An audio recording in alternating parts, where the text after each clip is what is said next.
Bom, vamos retornar à segunda parte da nossa aula. Agora nós vamos tratar da questão dos efeitos da salvação sobre os salvos. Então, nosso objetivo aqui agora é apresentar o impacto da obra salvífica de Jesus exerce sobre os salvos. Então, a nossa introdução: a salvação através da obra redentora de Jesus Cristo não apenas garante a vida eterna, mas também transforma radicalmente a vida dos crentes no presente. Nesta aula, a continuação desta aula, exploraremos os diversos efeitos da salvação na vida dos salvos, destacando a transformação espiritual, moral e relacional que ocorre como resultado da obra de Cristo. É interessante aqui, todos nós, neste quesito, eu acredito que todos nós temos uma experiência, dessa transformação. Cada um de nós foi chamado ao Evangelho de uma forma, conheceu o Evangelho de uma forma, e acredito que todos, uns mais, outros menos, foram transformados. Alguns precisavam mais na área moral, outros precisavam em outras áreas da vida, mas todos que se encontram, ou seja, que recebem a salvação, que creem verdadeiramente na obra do Senhor Jesus Cristo, eles são transformados. Eu sou a prova viva disto. Eu sempre falo, às vezes, quando Deus me manda 18 anos no mundo das drogas, Então não foi 8 dias nem 18 meses, foram 18 anos. Então eu sei bem essa questão, da transformação que o poder do Evangelho, o poder da palavra, o poder do Espírito Santo pode trazer e causar na vida de um ser humano. Vamos lá. Bom, primeiro, nova criação. 2 Coríntios 5,17, Paulo vai dizer assim que se alguém está em Cristo, nova criatura é. As coisas velhas já passaram, e eis que tudo se fez novo. A salvação faz dos crentes uma nova criação. Ou seja, esta nova identidade envolve uma transformação profunda que afeta todos os aspectos da vida, incluindo os pensamentos, atitudes e ações. Esse é um ponto muito importante, porque o que realmente determina para nós, porque saber se uma pessoa realmente se converteu ou não, isso é somente o Senhor que conhece o profundo do coração. Nós não temos como entrar dentro de uma pessoa, de seu coração, para ver se ela realmente nasceu de novo ou não. Agora, para nós, como é que nós vamos entender e compreender se realmente uma pessoa aceitou Jesus Cristo, uma nova criatura, uma nova pessoa, se nós não temos esse poder de adentrar dentro da pessoa? A única forma é observando essa transformação que acontece na vida daquela pessoa. Alguns são muito rápidos, são praticamente que instantaneamente têm uma vida transformada. Outros têm algumas coisas, ainda divagam, ainda vão devagarzinho até chegar a um ponto de total libertação dos antigos vícios, das antigas coisas. Mas para nós, a única maneira que nós vemos e temos a certeza de que alguém realmente mudou é que ela é uma nova criatura com novos pensamentos, novas atitudes e novas ações. Assim, nós como seres humanos temos um conhecimento de que aquela pessoa mudou. Eu sempre falo do meu exemplo, porque eu tenho que falar de mim mesmo. Algumas pessoas que me conheceram, quando me veem, falam: nossa, o que aconteceu com você? Você era assim, assim, assim, assim, agora está completamente diferente. Às vezes, até quando a gente dá o testemunho do mundo de drogas, das coisas que fizemos, e as pessoas chegam quase a não acreditar. Porque falam, não, você, não, do jeito que você é, do jeito que você é, não. Porque estão vendo agora, né? Não conheceram antes. Então, essa é a grande evidência de uma vida transformada pelo Evangelho. Essa mudança de pensamento, de atitudes e ações. Bom, então, qual o impacto, né? Vamos ver aí os impactos que acontecem na vida da pessoa quando ela realmente aceita Jesus, né? E tem a sua vida transformada. Primeira coisa, transformação do caráter. O Espírito Santo trabalha para conformar os salvos à imagem de Cristo, desenvolvendo frutos do Espírito, como amor, alegria, paz, paciência, bondade, fidelidade, mansidão e domínio próprio. Então veja que estas são características ou frutos produzidos pelo Espírito Santo na vida desse novo crente. Se esses frutos não estão acontecendo e não estão sendo percebidos, então deve ter alguma coisa errada, né? Alguma coisa está errada, porque esse fruto ele tem que ser natural, né? Eu até digo, né, sem medo de errar, que os frutos do Espírito são muito mais importantes na vida de uma pessoa que aceitou a Jesus do que dom espiritual. Dom espiritual, tem muitas pessoas que têm o dom espiritual, mas não apresentam os frutos do Espírito, né? Então, pera lá.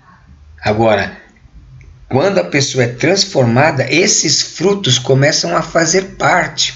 É lógico que do mundo no qual a gente vem, da escravidão do pecado que as pessoas vêm, não é de um dia para o outro exatamente que vai acontecer isso. Mas, em tese, no decorrer da vida desta pessoa, conforme ela vai se aprofundando no relacionamento com Deus, no conhecimento da palavra, né, na vida com Deus, esses frutos vão surgindo, né? Então, se isso não tem acontecido, tem alguma coisa errada. Então, essa transformação é o primeiro impacto, né, da salvação que acontece na vida do ser humano. Tá? E isso ela tem que ser percebido. É lógico que nós não vamos nos tornar impecáveis, né? Mas nós não vamos mais andar como andávamos antes, né? Nós vamos ter essa transformação de caráter para a produção do fruto do Espírito, sendo que o amor, né? O amor eu sempre digo que o amor é o termômetro, né? Clímax, para perceber se uma pessoa realmente foi transformada pelo poder do Evangelho, né? Pelo poder do Espírito Santo, pelo poder da palavra. Porque o amor, né? Que é o amor, é ação, né? Ação, amor não é um sentimento simplesmente que dá no coração, mas é ação. Então, se você está amando, está ajudando mais as pessoas, tem feito boas obras, tem ajudado dentro das suas possibilidades as pessoas e feito esse tipo de coisa, então, com toda a certeza, né, você está dando frutos de um caráter transformado. Bom, segunda coisa, segundo impacto, é a ruptura com o passado, né? Os crentes abandonam o velho modo de vida e adotam um novo estilo de vida em Cristo, caracterizado pela justiça e santidade. Então, veja só, no meu passado, não quero nem lembrar, às vezes vem algumas lembranças, meu Deus, dá até tristeza na alma. Então, é essa ruptura, essa quebra com o passado. As coisas velhas se passaram e as coisas novas estão acontecendo. Então, essa ruptura, não adianta dizer que eu aceitei Jesus, mas vira e mexe eu estou lá no bar bebendo, ou então estou lá em algum ponto de droga. Então, peraí, então não houve uma ruptura com o passado. passado está muito presente. E eu falo nessa questão de droga porque foi a minha experiência, mas pode ser em qualquer outra área. Pode não ter sido um drogado, mas pode ter sido um viciado em jogos, pode ter sido um viciado em sexo. Então, né? Pode ser, não sei. Então, a ruptura com o passado também é um impacto da salvação e do novo nascimento, dessa nova pessoa que agora foi salva pelo poder do Evangelho e na fé em Jesus Cristo. E um terceiro impacto, que esse é importantíssimo, é a reconciliação com Deus. Veja que o apóstolo Paulo ele vai dizer em Romanos 5,10: porque se nós, quando inimigos, fomos reconciliados com Deus pela morte de seu Filho, muito mais, estando já reconciliados, seremos salvos pela sua vida. Então, como já falei, né, há minutos atrás, a única forma e a única possibilidade do homem se reconciliar com Deus é por meio do Senhor Jesus Cristo. Não tem como, né, fazer isso se não for pela mediação do Santo Filho de Deus. Bom, então a salvação ela resulta na reconciliação com Deus, restaurando o relacionamento que foi rompido pelo pecado. Os crentes passam de inimigos a filhos, desfrutando da comunhão íntima com Deus o Pai. E isso tem o seu impacto. Primeiro, né, os salvos têm livre acesso a Deus em oração, sabendo que são ouvidos e amados. Eu gosto demais desse texto, viu? Aqui de Hebreus 4:16, que diz assim: cheguemos, pois, com confiança ao trono da graça, para que possamos alcançar misericórdia e achar graça, a fim de sermos ajudados em tempo oportuno. Então, acesso livre a Deus. E temos a paz com Deus, né? Paz com Deus, e temos a paz de Deus. A paz com Deus se refere ao nosso relacionamento agora com Deus. Antes era de ira por conta do pecado, estávamos debaixo da ira, mas agora não. Agora nós temos paz com Deus e temos a paz de Deus que está em nós, né, que transborda nos nossos relacionamentos. Então vamos lá, né, Romanos 5:1, o apóstolo Paulo, né, nos apresentando essa verdade de forma maravilhosa. Eu gosto muito desse texto, né? Aliás, né, até é difícil falar eu gosto desse daquele. A gente ama a Bíblia por inteiro, né? Olha só: sendo, pois, justificados pela fé, temos paz com Deus por nosso Senhor Jesus Cristo. Então, veja aí o impacto dessa reconciliação, o quão importante ela é para a vida do ser humano. Bom, o terceiro ponto, né, doutrina da salvação, é a verdade de que o Espírito Santo passa a habitar nesta nova criatura, nesta nova pessoa, né, nesta criança que nasceu de novo, né? Então, veja aí o que o apóstolo Paulo vai nos revelar em 1 Coríntios 6, de 19 a 20. Ou não sabeis que o vosso corpo é o templo do Espírito Santo, que habita em vós, proveniente de Deus, e que não sois de vós mesmo, porque fostes comprado por bom preço? Glorificai, pois, a Deus no vosso corpo e no vosso espírito, os quais pertencem a Deus. Oh, glória!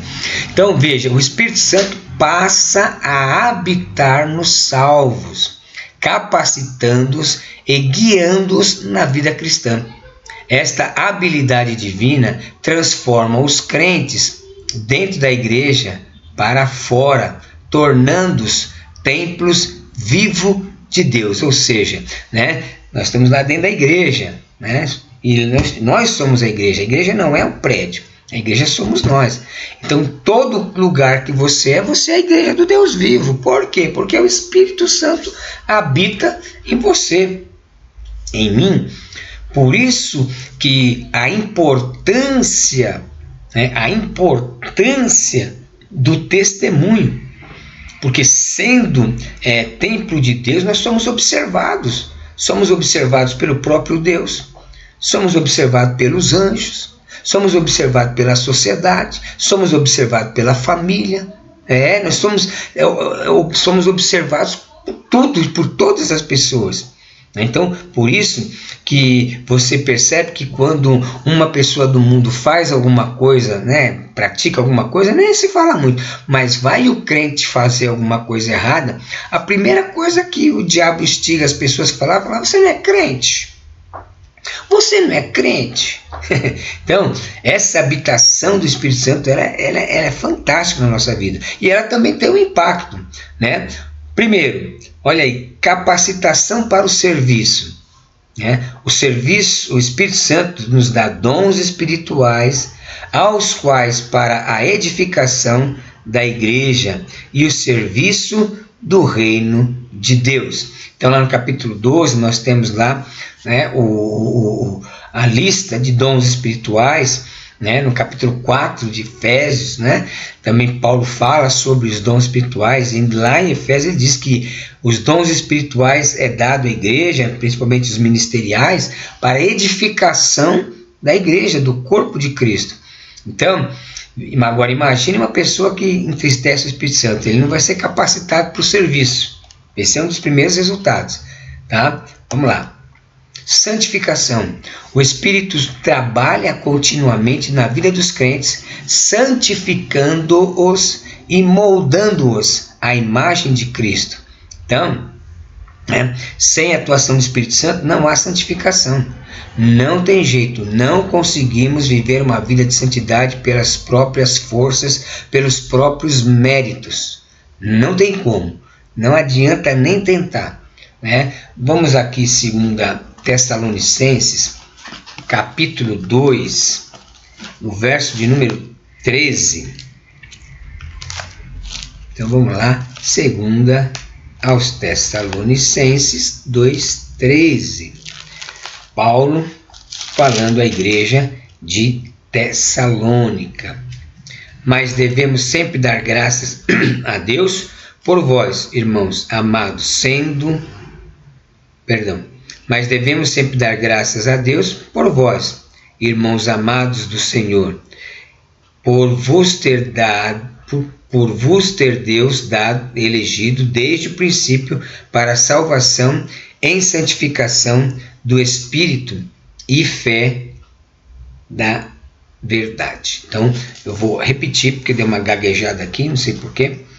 Mas devemos sempre dar graças a Deus por vós, irmãos amados do Senhor, por vos ter Deus elegido desde o princípio para a salvação, em santificação do Espírito e a fé da verdade. Então, santificação do Espírito. Lá em Efésios 2:19, assim já não sois estrangeiros, mas forasteiros, nem forasteiros, mas concidadãos dos santos e da família de Deus. Então, a salvação, ela insere o crente na família de Deus, proporcionando uma nova comunidade de fé, onde podem crescer e servir juntos. Esta comunhão é uma fonte de encorajamento e suporte mútuo. Porque você na igreja, você com os irmãos, pelo menos isso deveria acontecer, é uma fonte de encorajamento. Você vê o irmão triste, você vai lá, vamos orar, meu amigo, estou junto com você aí, vamos, pelo menos deveria ser. Existem algumas exceções, como em todo lugar tem as suas exceções. Bom, e qual que é o impacto dessa santificação, dessa vida de comunhão com os crentes? Olha aí, unidade no corpo de Cristo. Os salvos são unidos em Cristo, formando um corpo que trabalha juntamente em harmonia e amor. É interessante que Paulo, no capítulo né, 12, vamos dar uma olhadinha aqui no capítulo 12 de 1 aos Coríntios. Paulo faz aqui uma analogia, uma das analogias mais bonitas, né, comparando a igreja como um corpo humano. E ele diz assim, ó, porque assim como o corpo é um e tem muitos membros, e todos os membros sendo muitos são um só corpo, assim é Cristo também.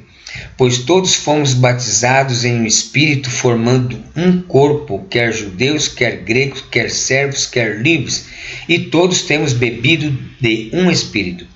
Porque também o corpo não é um só membro, mas muitos. Se o pé disser, porque não sou mão, não sou do corpo, não será por isso do corpo?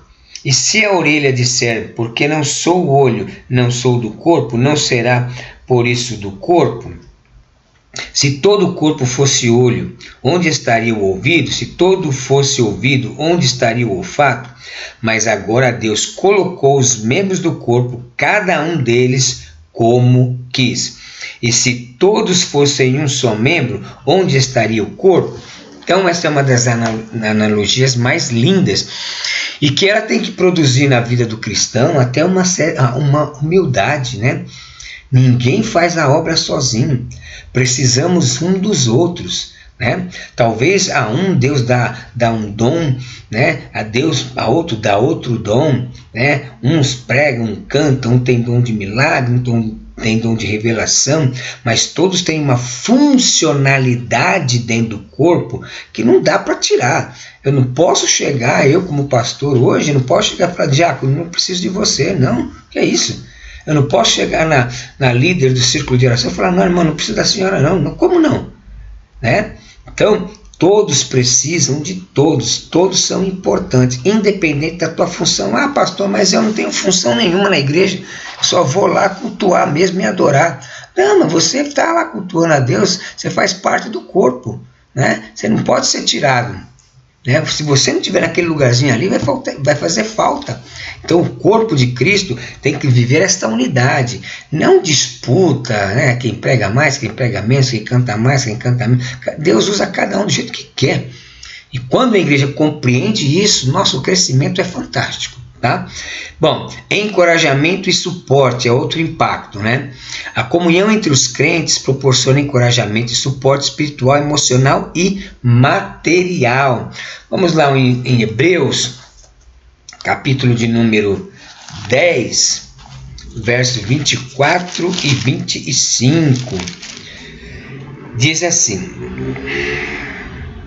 e consideremos-nos uns aos outros para nos estimularmos ao amor e às boas obras, não deixando a nossa congregação como é costume de alguns, antes admoestando-nos uns aos outros, e tanto mais quanto vedes que se vai aproximando aquele dia.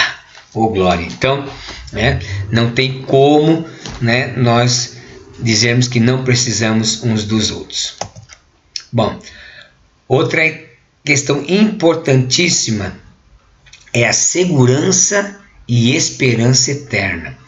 Romanos 8, 38 e 39, Paulo vai dizer da seguinte forma: porque estou certo de que nem a morte, nem a vida, nem os anjos, nem os principados, nem as potestades, nem o presente, nem o porvir, nem a altura, nem a profundidade, nem alguma outra criatura nos poderá separar do amor de Deus que está em Cristo Jesus, nosso Senhor. Olha, veja aí o quanto de situações que ele colocou, quantas coisas, né? Então, a salvação traz segurança eterna aos crentes, assegurando-lhes que nada pode separá-los do amor de Deus em Cristo. Esta segurança fundamenta a esperança viva e eterna. Então, quando eu tenho essa esperança, quando eu tenho essa convicção, o impacto também vai ser profundo. Veja lá. Primeiro, confiança na salvação. Os salvos vivem com a certeza da salvação, sabendo que Deus é fiel para completar a boa obra que começou neles, ou seja, em nós, né? É o que Paulo vai dizer lá em Filipenses 1:6, que aquele que começou a boa obra, ele vai terminar, né? Ele vai concluí-la. Agora, eu quero abrir um parênteses aqui, né? Existe alguma coisa que pode te separar? Infelizmente existe. O Paulo não escreveu aqui, mas em outros trechos ele vai falar. O pecado. O pecado pode te separar, né, da presença de Deus. Mas vamos lá.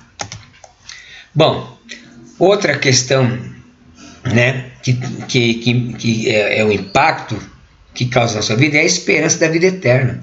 A certeza da vida eterna motiva os crentes a viverem vidas santas e a perseverarem nas dificuldades. É interessante que esse texto de 1 Pedro, capítulo 1, ele foi um texto que foi escrito aos crentes dispersos, né, do Ponto, da Galácia, da Capadócia, da Ásia, da Bitínia, que estavam sofrendo sérias perseguições. Então, apóstolo Pedro, vai escrever para dar ao coração daquelas pessoas um alento, né? Então ele diz assim, ó: bendito seja o Deus e Pai de nosso Senhor Jesus Cristo, que, segundo a sua grande misericórdia, nos gerou de novo para uma viva esperança pela ressurreição de Jesus Cristo dentre os mortos, para uma herança incorruptível, incontaminável e que se não pode murchar, guardada no céu para vós, mediante a fé estáis guardados na virtude, né? A corrigida, a atualizada diz, no poder de Deus, para a salvação já prestes para se revelar no último tempo. Então, meus irmãos, né? Essa certeza nos dá força para enfrentar. Eu vou até continuar esse texto, que vai evidenciar mesmo essa esperança, né? Mesmo em meio às lutas. Aí ele diz no verso 6 o seguinte, ó: em quem vós grandemente vos alegrais, ainda que agora importa, sendo necessário, que estejais por um pouco contristado com várias tentações, para que a prova da vossa fé, muito mais preciosa do que o ouro que perece e é provado pelo fogo, se ache em louvor e honra e glória na revelação de Jesus Cristo, o qual não havendo visto há mais, no qual não havendo agora, mas crendo, alegrai-vos com gozo inefável e glorioso, alcançando o fim da vossa fé, a salvação da vossa alma. Então, mesmo passando pelas lutas, pelas dificuldades, nós podemos ter a esperança da vida eterna, que nos dá força para enfrentar as turbulências da vida que nós vivemos. Então, os efeitos da salvação são profundos e transformadores. Através da obra redentora de Jesus Cristo, os salvos experimentam uma nova criação, a reconciliação com Deus, a habitação, né, do Espírito Santo, a comunhão com os outros crentes e a segurança eterna. Estes efeitos não apenas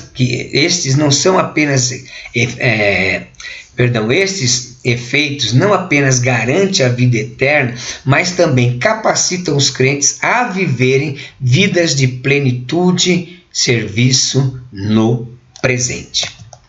Bom, aí vem aquela nossa reflexão que eu quero deixar, e você depois, quando ler, eu vou enviar para vocês os slides. Quero que vocês peguem, reflitam um por um desses tópicos e pega um primeiro, depois de um tempo pega o outro, para que isso vai te ajudar muito a você estruturar aquilo que você crê e saber, né, responder mesmo às pessoas a razão da vossa fé.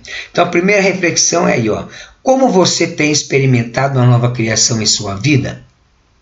De que maneiras a reconciliação com Deus tem transformado seus relacionamentos? Como a habitação do Espírito Santo está se manifestando em seu serviço e santificação? De que forma a comunhão com outros crentes tem encorajado e suportado você? como a segurança da salvação e a esperança eterna influenciam suas ações e decisões diárias. Meu Deus, né? Olha aí, dá até para você pôr num caderninho e ir marcando tudo isso, as respostas. Você vai ver como você vai fixar cada vez mais e melhor aquilo que você crê, aquilo que você espera, né? E eu tenho certeza que vai ser bênção na sua vida. Vamos lá, os efeitos da salvação sobre os perdidos, né? Por quê?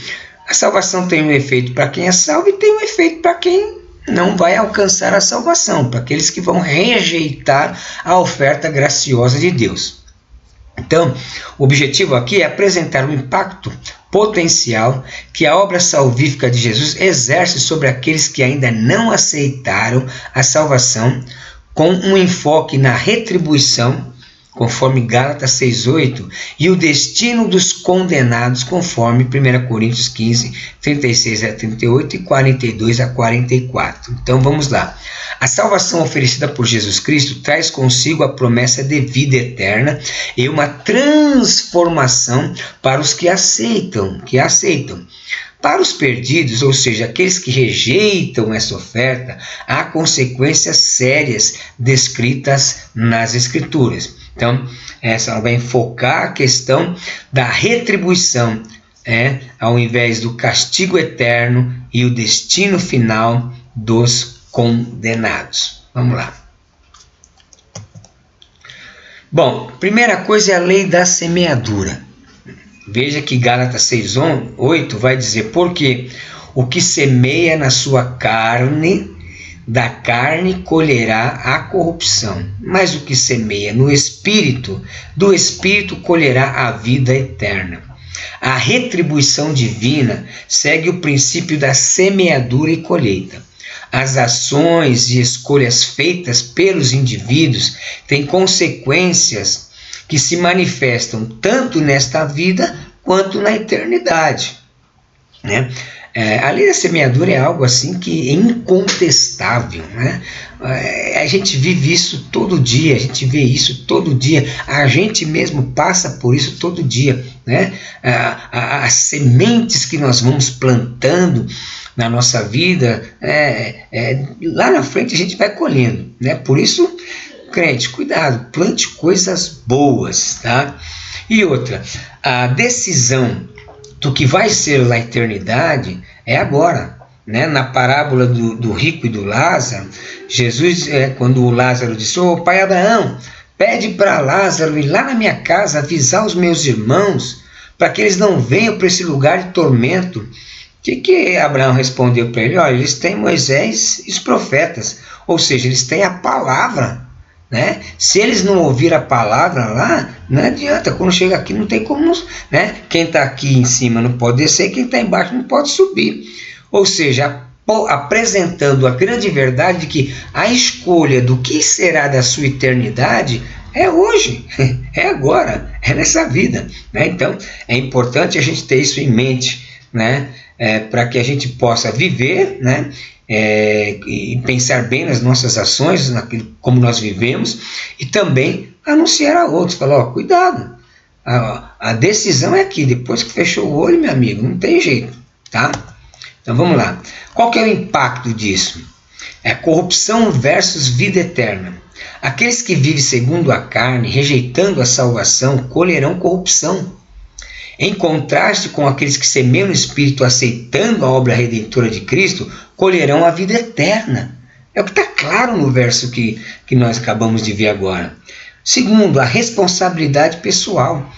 A passagem enfatiza a responsabilidade pessoal em relação às escolhas espirituais e morais que cada um faz, né? Essas escolhas que fazem parte da ação do livre-arbítrio que eu tenho diante de Deus, que Ele mesmo me deu para escolher, né? Então, essas escolhas vão, né? Por isso que eu falo, né? Às vezes a gente vê as pessoas sofrendo, às vezes a gente vê as pessoas passando por determinadas situações, a gente fica com dó, fica aquela coisa, mas se a gente for pensar friamente, tudo que a gente passa, na maioria das vezes, é fruto do que nós colhemos, do que nós plantamos, né? Então a gente tem que ter muito cuidado, porque esse é o impacto profundo que vai acontecer. tá? E os perdidos vão ter que amargar a escolha deles, né, enquanto tiveram condições para estar escolhendo. O destino dos condenados. 1 Coríntios 15, 36, 38, 42, 44 diz assim: insensato, ó tu que semeias, não é vivificado, se primeiro não morrer. E quando semeias, não semeias o corpo que há de nascer, mas o simples grão, como trigo ou de alguma outra semente. Mas Deus dá-lhe o corpo como quer, e cada uma das sementes o seu próprio corpo. Assim também a ressurreição dos mortos. Semeia-se o corpo em corrupção, né? Ressuscitará em incorrupção.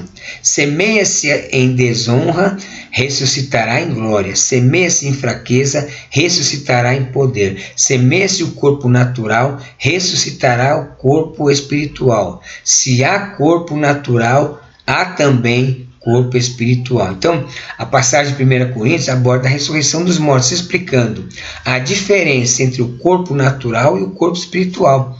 Para os condenados, a rejeição da salvação resulta em um destino de desonra e de corrupção. Ou seja, é o que nós chamamos de morte eterna, né? A separação total, né? Total, né? Do homem com Deus, né? Porque ele escolheu. E essa escolha vai ser aquilo que ele vai colher na eternidade. Então, qual que é o impacto disso? Bom, a ressurreição para a desonra. Aqueles que não aceitam a salvação de Cristo ressuscitarão para uma existência de desonra e corrupção, contrastando com a glória e incorruptibilidade dos salvos. Diferentes destinos. A ressurreição revela dois destinos distintos. Um de glória para os salvos e outro de vergonha e corrupção para os perdidos. É o lago de fogo e enxofre. Bom, aí a retribuição divina, tá? Estamos caminhando para o final, aguenta só mais um pouquinho aí. Romanos 8, 6 a 8, Paulo vai dizer o seguinte: o qual recompensará cada um segundo as suas obras, a saber, a vida eterna aos que, com perseverança em fazer o bem, procuram glória e honra e incorruptibilidade, mas indignação e ira aos que, contenciosos, desobedientes à verdade e obedientes à iniquidade. Ou seja, aquele que fizer o que é justo vai receber o que é justo, e aquele que não fizer vai receber, né, conforme as suas obras. É o que eu vi um pastor, não me lembro o nome do pastor, mas faz muitos anos que eu vi isso, que sempre a gente ouve, né? Deus não vai levar ninguém para o céu que não mereça, assim como ele não vai lançar no inferno ninguém que mereça ir para o inferno. Por quê? Porque Deus é justo e recompensará cada um conforme as suas obras. A retribuição divina é uma expressão da justiça de Deus, onde cada pessoa receberá de acordo com as suas escolhas. E qual que vai ser o impacto disso? A recompensa justa. Os que buscam a Deus com perseverança receberão a vida eterna, enquanto os que rejeitam a verdade enfrentarão a indignação divina. E a justiça divina. A retribuição destaca a justiça de Deus, que trata cada pessoa de acordo com as suas ações e atitudes. A salvação oferecida por Jesus Cristo traz bênçãos imensuráveis para os que a aceitam, mas também implica em sérias consequências para os que rejeitam. A lei da semeadura e colheita, a ressurreição dos mortos e a retribuição são princípios bíblicos que elucidam o impacto potencial da salvação e as consequências da rejeição. Estes princípios devem motivar os crentes a evangelizar e interceder pelos perdidos, levando a sério a realidade da retribuição divina. Então, para a nossa última reflexão aqui, nós temos aí para você pensar como você pode semear no Espírito em sua vida diária? De que maneira você pode compartilhar a mensagem da salvação com os que estão perdidos? Como a compreensão da retribuição divina impacta a sua vida sobre a evangelização e a missão? Né? São boas reflexões para você estar aí construindo cada vez mais melhor, né, a sua estrutura, né, da sua fé. Bom, até a próxima aula com a disciplina de eclesiologia. Então, com esta aula, nós encerramos a disciplina de soteriologia, né, que tivemos aí 3 aulas presenciais e tivemos essa aqui como uma aula geral para fazer um encerramento. Que Deus abençoe você que está assistindo, que não faz parte do presencial no CETESC, né, Seminário Teológico da ADEBRAS São Caetano do Sul, né, mas pode aproveitar aí e aprender um pouquinho mais. E fique no canal, dê aí seu like, compartilhe aí, ajuda eu aí também, né, que eu quero até pedir perdão, o som talvez não esteja lá aquela coisa, eu estou me adaptando, né, estou conseguindo aí ver se eu consigo um software melhor para fazer as gravações, estou aprendendo, e aí eu creio que vai melhorar e vai ser tudo para a honra e glória do nome do Senhor Jesus. Que Deus abençoe, fique na paz e até mais.